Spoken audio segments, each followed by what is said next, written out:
ମୁଁ ଶ୍ରେୟା ଛାର ଚଣ୍ଡାଳୁଣୀଟିଏ। ମୋତେ ଭକ୍ତି ବ୍ୟତୀତ ପୂଜା କରିବାର ଅନୁମତି ନାହିଁ। ତୋର କେମିତି ପୂଜା କରିଥାନ୍ତି କହିଲୁ?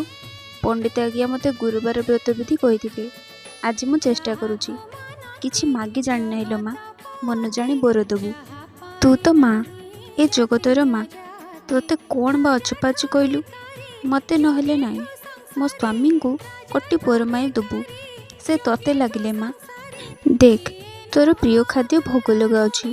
ଯଦି ଏହି ବ୍ରତରେ କିଛି ଭୁଲ ଭଟକା ହୋଇଥାଏ ତେବେ କ୍ଷମା ଯାଚନା କରୁଛି ଲୋ ମା।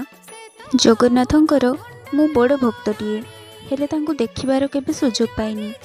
ପଣ୍ଡିତ ଆଜ୍ଞା କହୁଥିଲେ କାଳେ ତୋତେ ମୁଁ ପୂଜା କଲେ ତୁ ମୋ ଘରକୁ ଆସିବୁ, ମୋତେ ସାକ୍ଷାତ ଦର୍ଶନ ଦେବୁ। ଚଣ୍ଡାଳୁଣୀଟିଏ ବୋଲି ଆଜି ପର୍ଯ୍ୟନ୍ତ ମନ୍ଦିରର ବନ୍ଧ ମାଡ଼ି ପାରିନି। ତୁ ଏ କୁଡ଼ିଆକୁ ପାଦ ରଖିଲେ ମୋର କୁଡ଼ିଆ ଧନ୍ୟ ହେବ ମା।